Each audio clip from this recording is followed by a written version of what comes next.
Howard Amos, a Brit who was living in Moscow, editor of the Moscow Times. You're now in Yerevan after Russia's invasion of Ukraine.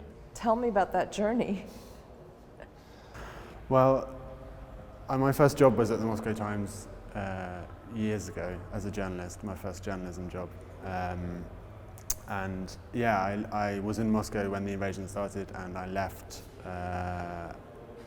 with a lot of other people about a week afterwards. Right, because you were in one of the panels for the EVN Media Festival, and you were saying because you couldn't use the word war. I mean, one of the reasons, obviously, but why did you know that you had to leave? Well, so actually I left, I was appointed editor-in-chief after I left. After you left? After okay. I left. So I left because I have a Russian wife, and there were these rumors of martial law, and that could mean they could shut the borders to prevent any Russians leaving. And I was on a short-term visa, and we were like, we need to go now, otherwise we might end up on different sides of this. So that's why we left. But I mean, most independent journalists and all the foreign correspondents left because of this new law, which hasn't really been used as yet, but could be. But could be, and theoretically you could go to prison for 15 years, and that's not something you That's not something you want to do, absolutely. I think you first flew out to Kazakhstan, right? Kyrgyzstan, and then you eventually made it to Yerevan, and you had been in Yerevan before that for a few weeks or a few months, so it's not an unfamiliar place to you, but now you're trying to pull together a team, and then you were appointed editor-in-chief of the Moscow Times. How is that working? How do you report on a country when you're no longer in that country? I mean, I don't think anyone has an answer to that question yet. I mean, but I think, as I said in the panel, like in the first weeks, it was adrenaline. Everyone's running on adrenaline, and there's so much happening. You don't really have time to think about that, which is more of a sort of existential question. But yeah, it's going to be like a challenge. I mean, it depends how it plays out. Maybe it will be possible for people to go back for some periods of time for reporting trips and be based in Yerevan. Maybe the whole newsroom will be able to go back, who knows. But like, in the absence of that, it's going to be a situation like North Korea or Syria or something where, there's... Do you see that happening? I have difficulty seeing it like Russia becoming a sort of North Korea. But I mean, continuing on an authoritarian trajectory is foreseeable. So tell me, have you been able to find people, or do you even have people on the ground that could potentially be writing or reporting for you, or is that? We don't at the moment, although we do use freelancers, and there are journalists who are still working in Russia. The policy we have at the moment is no bylines, so exactly, I would take for their own safety. Sure. Potentially take. I mean, it depends what the story is, right? If it's something very sensitive, I would be nervous about doing that. But like something more. And we had someone the other day write about Russia's put on these series of exhibitions about NATO, how terrible NATO is in Moscow and in other Russian cities. So we had someone go there and write about that, which is a relative. You're not interviewing like relatives of dead soldiers in Siberia or something, which would be far more dangerous, I think. So something like that is possible, but there's definitely going to be limits on what people can do in Russia. Yeah. I just want to talk a little bit about the history of the Moscow Times. It was established, I think, right after the collapse of the Soviet Union. And actually, when I started thinking about creating EVN Report, I had Moscow Times, the Kiev Post in mind.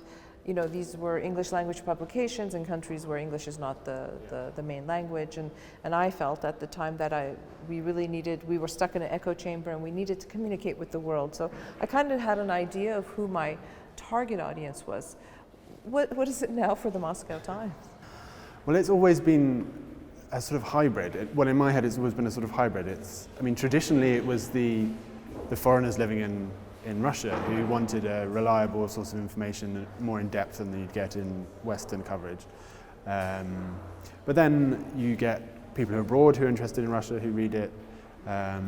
Actually, when I was working there as a reporter, there were lots of Russians would say to me, "Oh, we read the Moscow Times to learn English." It was like the sort of thing you read in the 90s. I'm not sure anymore, but certainly when it was a physical newspaper, people read it as a way of learning English. So it definitely has a Russian readership as well. I think now, of course, everything's changed since the invasion, so it'll be interesting to see. So there's no expat community really left in Russia, Moscow. But there are still people who are interested in what is taking place. And looking for some cogent, some analysis, perhaps some reliable news. But even that is difficult to get, I would imagine.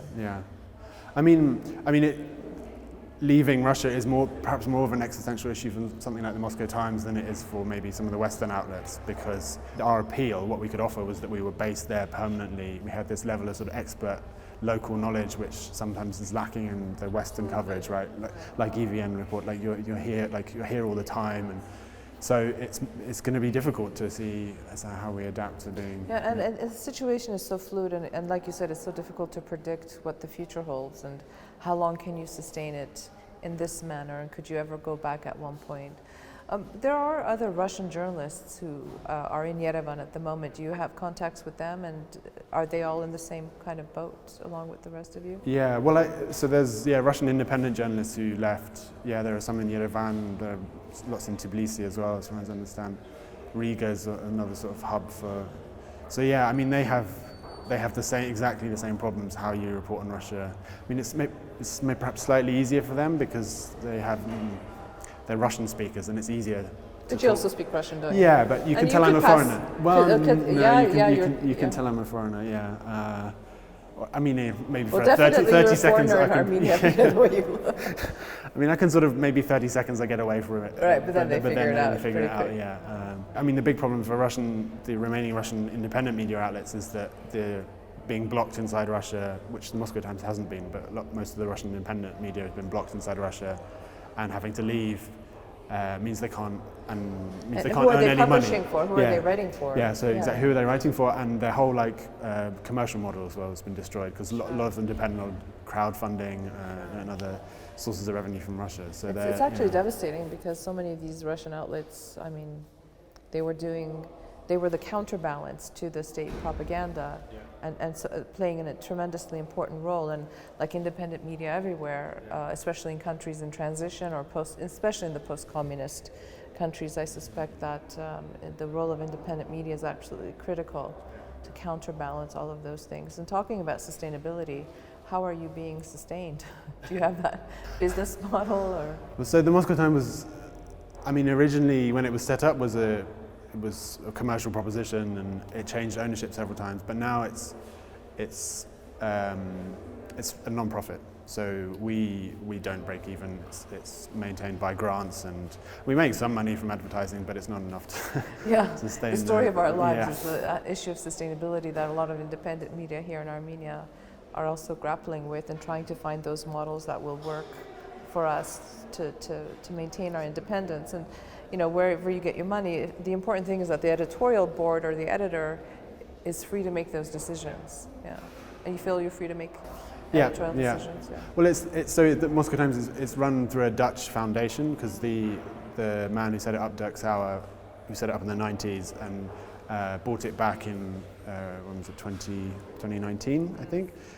He set up a foundation, and he's very committed to keeping it going, independent and keeping it going. Yeah. So fingers crossed. Fingers crossed. Yeah. Well, Howard, it's nice to see you once in a while in the streets of Yerevan, and it's good to have a colleague around. And best of luck. And who knows what the future holds? It's very unpredictable at the moment, isn't it? Thank you. Thank you.